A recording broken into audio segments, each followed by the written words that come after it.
Welcome back. As you know, this particular platform is geared toward positive masculinity, manhood is what we call it, and all of the tenets together that go into manhood. And I'm happy to say that I found another video segment that really highlights what manhood looks like. There is some varying thought in regards to how a man should conduct himself, what frame he should stay in, and this video really highlights what that looks like, okay? So let's get into the video, and as the video progresses, I'll provide some of the context and the background of what's going on. Joining James Brown, Muhammad Ali, and myself now from New York City is the Reverend Al Sharpton. And Mr. Brown, James, I'd like to ask you about this young man, how you came to meet him, and what the National Youth Movement, which he represents, is all about. Tell me something about that. Teaching young kids the right way to go, and the things to be involved in education. Don't be a dropout, which is one thing I'm very much behind. Unless kids have guidance, they have no place to go. And the idea is to try to mold them. I mean, we think of anything, we think of it as a baby. And what we molded them to be is what it will be later on. He used to stand at my back door, and he believed in what I said, the Don't Be a Dropout program, and the fact of helping kids and giving them the right idol and the right image to go with, cleaning, grooming, and wanting to work, wanting to be something. I started as a kid, a juvenile delinquent, and everything. Had no model. And I was able to be a model for a young man like this. And what he turned out to be is a minister, and he preaches the right thing, and I'm for him 1,000%. I'm for everything he's about. Mr. Sharp. Okay. So now to provide a little context for the video clip that we have, this segment, this show happened in 1981. It's actually the Tom Snyder show. And so you'll see Mr. Snyder issuing out the questions and listening attentively to the answers that these men are giving. But now, one of the things that I want you to look at and really focus on is the stature of these three gentlemen.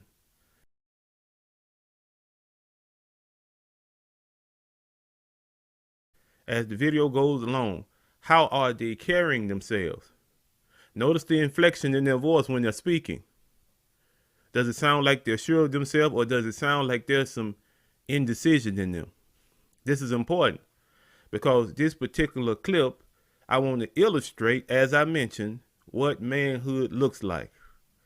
Now, we're not saying that these individuals are perfect, but in this particular instance, it's noteworthy how you have three men on the panel that's being interviewed, and the three men adopt the same stature. Let's get back to the video and find out what I mean. And how national right now is the National Youth Movement? Is it something new? Has it been going on for a while? Do you have a stated number of members? Tell me something about it. Well, we don't really get into a numbers game because that's been a trick that has been played for the last 20 years. What we're basically interested in doing is saying to young people of impoverished backgrounds that there are people like a Muhammad Ali and a James Brown that represents hope to us. Because these people, despite all of the social odds, despite the unemployment statistics, despite the lack of education in their day, were able to grow and be something that we can be proud of. A man like me didn't have a father at home, but I had a James Brown to look up to and would want to sing and dance like him, or Muhammad Ali, who I saw stand up and give away millions of dollars of stamps to the government so that I would have a right to come 10 or 20 years later and try to fight for my kids. So what we're saying is they are symbols and images that kids can look up to and not have to throw a brick through a window, but that can work by the sweat of their brow and succeed, just like these two gentlemen did. All right. So the premise of what they're making this appearance for has become absolutely clear. Absolutely. Did you notice the love and admiration and respect that Mr. Brown showed when he was describing how he came to meet Mr. Sharpton? Now, even though James Brown himself recounts how his background is less than stellar in regards to education and even in regards to some of the brushes that he may have had with the law. He even said he was, and I quote, a juvenile delinquent. And yet, regardless of the circumstances that he found himself in, regardless of the poverty, regardless of the lack of education, regardless of a lot of the things that we have today, everyone who you know, if you mention his name, individuals are able to recognize who he is. But not only that, in this particular interview, he's stressing the fact that he wants to do more. There are so many young boys, who have no direction, and he makes that clear. Mr. Brown does. They have no direction. They have nowhere to go. Even proper grooming, that's a difficulty for them. And Mr. Brown is speaking from personal experience. He's not philosophizing here. He's not just coming up with something. This is personal for him. He has a stake in it, as you would say. And so proof of the fact that he has a stake in it is that Mr. Sharpton himself admits that he didn't have a father at home, but he did have a role model. And James Brown was his role model. Now, regardless of what you think of Mr. Brown personally, he had an impact on Mr. Sharpton. And that speaks to what manhood is all about.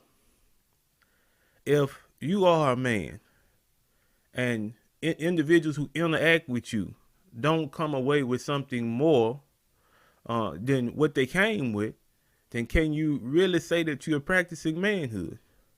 The kind of person you are, what you say, the way that you think, the way you conduct yourself should leave a lasting impact on the people around you.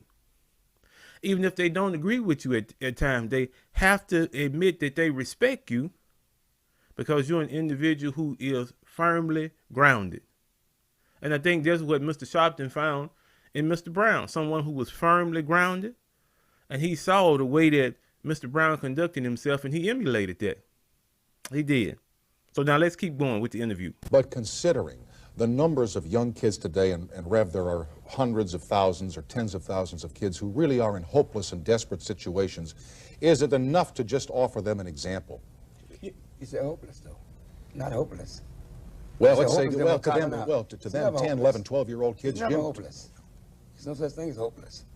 It's never hopeless. When I got 8 to 16 years for breaking and entering as a kid, because I was hungry, and here I am today, it's not hopeless. Let's don't say hopeless. Then we're carving out. I don't believe in hopeless. Don't you think it's hope? If you believe in something, try. No such hopeless. I don't believe in hopeless. We're not going to go with that. And I think he's not about teaching them how to get out and fight for themselves. That's what it's about.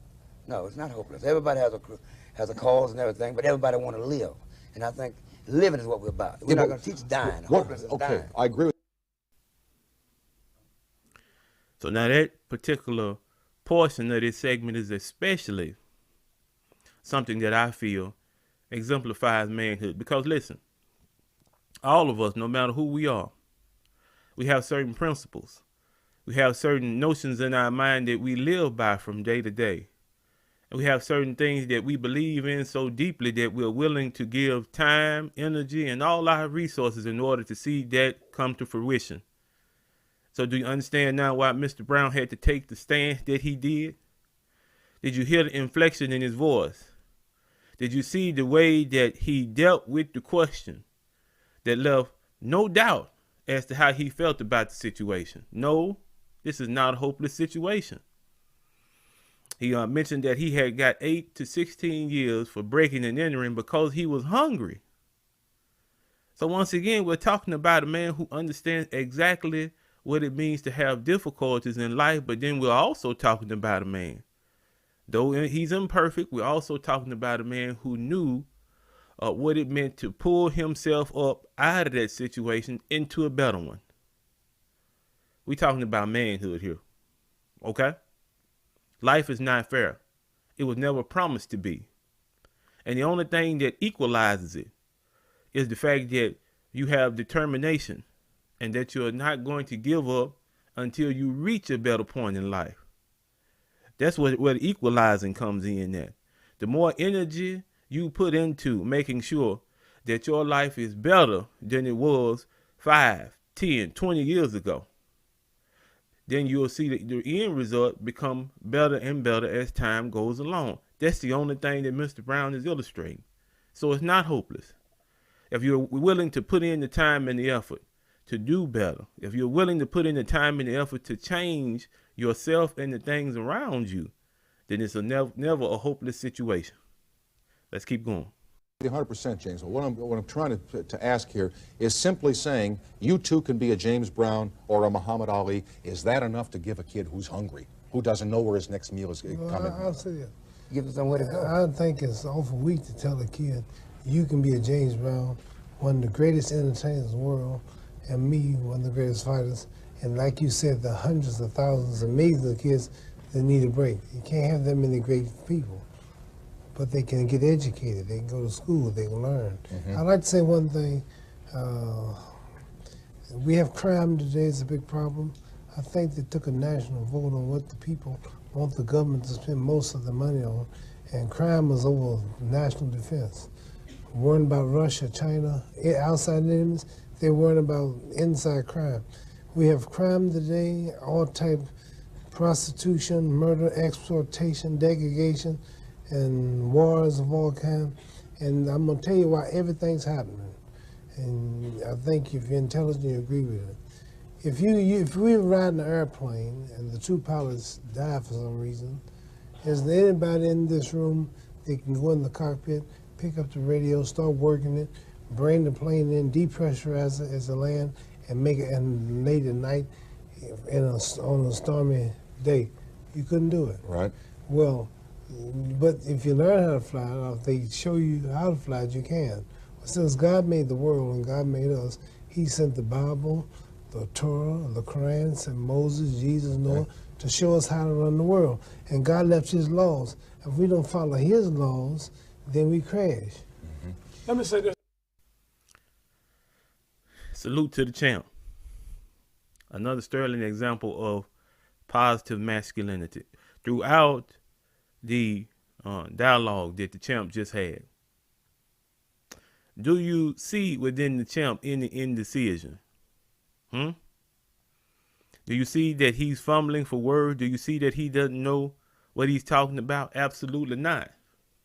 Because the things that he exemplifies, he stands in them.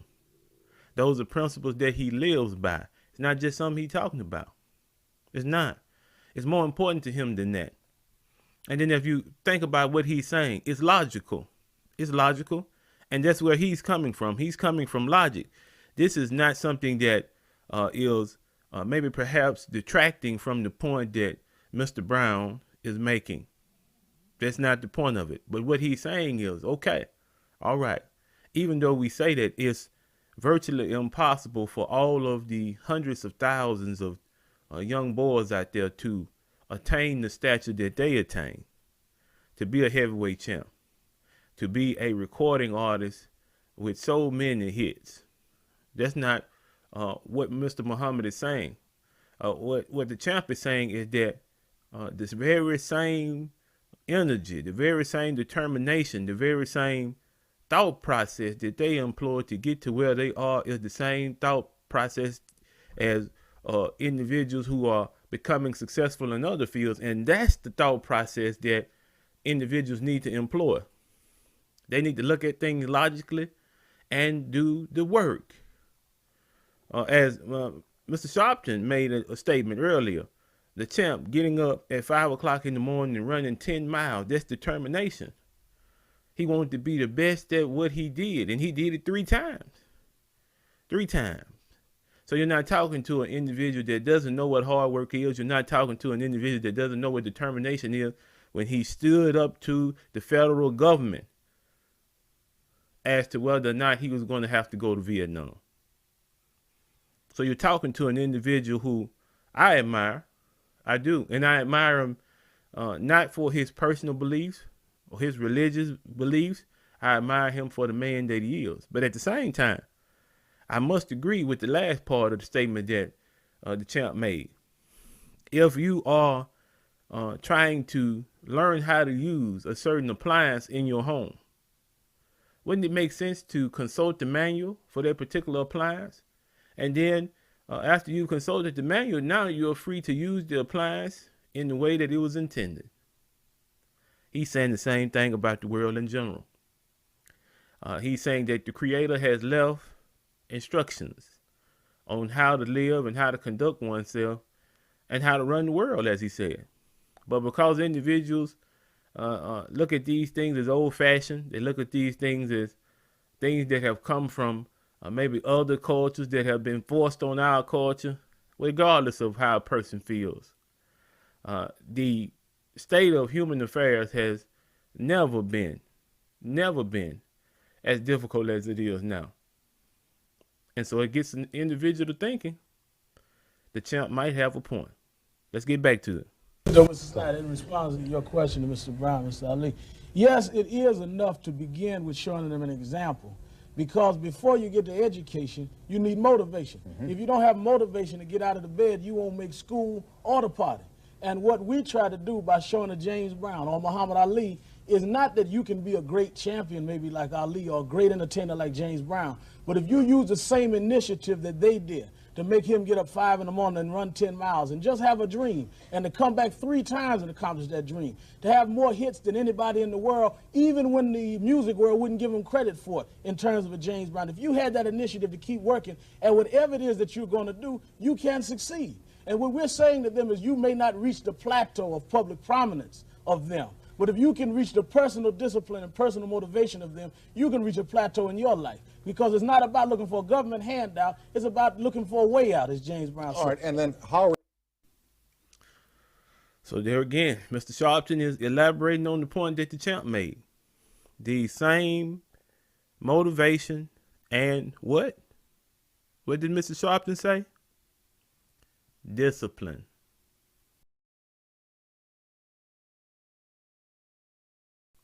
And you know that's what we're about. That's part of the ad mentality. Discipline. The ability to look at things and successfully see where you are in life.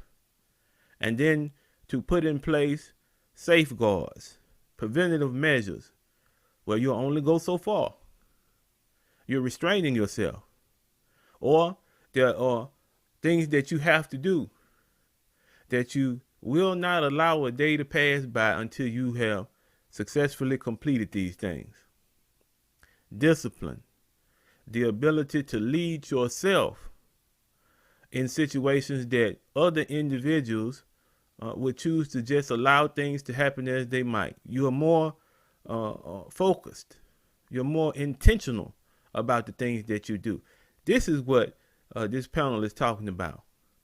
The discipline that's necessary to be successful.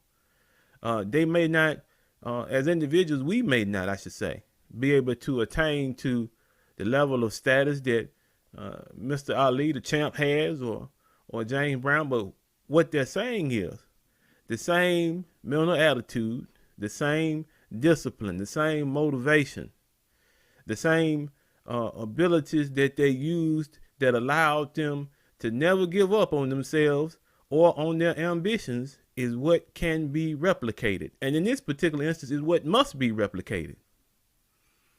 As far as young boys are concerned, especially with the young boys in our community, as far as all of the metrics that are concerned, those metrics that predict a positive and a very centered lifestyle in the future, on most of those metrics, we come in dead last. On most of those measurements, the tests that are taken, the surveys that are done, the statistics that exist, we are dead last. So this is a message that's needed. And it's still needed today. It's still needed today. You got young boys reading on the 4th grade level, right? You have difficulties in respect for authority. You have individuals who are in some way, shape, or form have no direction to go in because there has been no one there to direct them. So instead of allowing that trend to continue, why not advocate for the discipline and the motivation that's necessary to help this young man to become something in his life so that he can be an example to other individuals? That's what manhood is about. Once you find the secret to manhood, you don't hold it to yourself. You don't keep it selfishly. What you do is after you found the secret to manhood, you pass it on. And you pass it on because you want to see other men, other young men be successful. You want them to carry that secret on into the next generation. That's what this is about. Let's keep going. receptive are the young people that you tell this to? Very receptive. Really? Very receptive. Very receptive. I think that people have misunderstood that most people of impoverished and depressed areas are not looking for the government to give them something. They just want a chance. I remember when I was a little boy, James Brown used to sing, I don't want nobody to give me nothing, just open the door, I'll get it myself. Well, that's all people want now is a chance. Let me get a piece of the action. Let me get a piece of the pie. Let me stand up on my own. Right. At one Man should have, the major corporations, the government, should get behind him and push the programs that he's about. Except maybe if he does it himself and gets grassroots support, it's better than having the government stick their nose in, because they have a way sometimes. We're not talking to- about control. Yeah. We're not talking about control. We're talking about a way of start. You know, they have to start. If they fund crisis and fund all these different other things, they can fund them small, man, to get started. Then the private sector will join in, but let them help too. It should be. Last thing. Somewhere along the line here tonight, we used a graphic saying long, hot summer. Are you in any way, I'm certain you're not predicting a long, hot summer. You're not predicting urban strife. You're not predicting disorder, anything like that. Well, what I'm saying is, you know, at home you have an oven. There are flames on top of the oven, and then there's heat in the oven. We always discuss whether there'll be a flame on the top, and don't discuss it. There's already 600 degrees inside. I'm not concerned as much about a long, hot summer because it's been a long, hot winter. Yeah. People are unemployed. Okay. People are unemployed. People are getting their homes ripped off. Parents' pocketbooks being snatched. As Ali said, crime is at a highest rate it's ever been. So rather than us running around the streets looking for a brick, we should be looking at the fact the brick is already in most people's houses. How do we get the brick out of the house? How do we cool the long oven out? Let's not wait for the explosion and then just cut the flames off upstairs. Let's put the flame out inside. And the only way to do that is everybody to get up and work by the sweat of their brow in America and try to produce, be productive like these two gentlemen have been in their life against all odds. They came up in a world that was alien to them, and they made it. And we can make it if we have the same initiative they did. All right. So Mr. Sharpton there has summed up his thoughts. And do they sound logical to you? Now, I will admit that the colorful language and the illustrations that were used were they were striking, I must admit.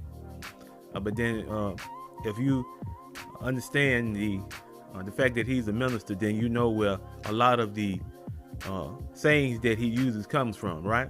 But the point still stands. Manhood, as I mentioned, is a secret that's passed on. It's something that's very valuable. And so what Mr. Sharpton is explaining, what he's talking about, it's simple.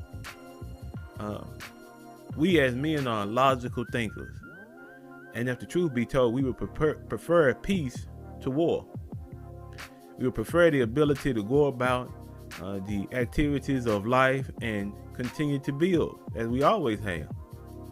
But in this particular instance, in regards to the social climate that Mr. Sharpton is referring to, it's necessary for men who have the presence of mind to look at their community and see that there are things that need to be done. It's necessary for these individuals to voice these things, to say something. If not on the national platform like this, in their own homes, to prepare their wives and children and family members for difficulties that they see coming in the future. That's what manhood is about. Provision, protection.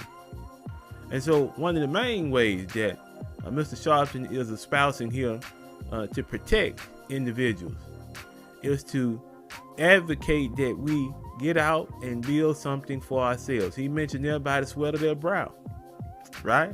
Which is a biblical reference. But it highlights the fact that if individuals are busy in productive and positive pursuits, then the social order will get better. The way that we interact with each other will get better. Individuals won't have to rob. Individuals won't have to steal. Things of that sort won't take place because everyone is focused on building together. And that's still the same case for today, because it hasn't come to fruition. There are a lot of individuals who have pulled themselves up into a better status in life and quite frankly, there are a lot who are still in the grips of poverty. But regardless of where you find yourself, let this be known to you. And I want, especially with the young brothers, I want you to etch this into your mind. The level of motivation, the level of discipline, the level of determination, the level of accountability will decide what your future looks like. So put some time and effort into making a future for yourself that you can be proud of. It's not a hopeless situation, and it never has been, because hey, you have the same 24 hours in the day that everyone else has. You have the same days in the week, the same days in the month. You owe it to yourself to make something good happen for you. Well, I hope you enjoyed this segment. I absolutely did. As always, you know we love you. Be easy.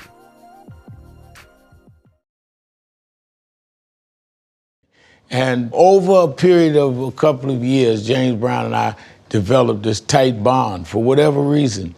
My father had left when I was 9 years old, and the only memory I had of my father was, in a recreational sense, was he would take us to the Apollo to see James Brown.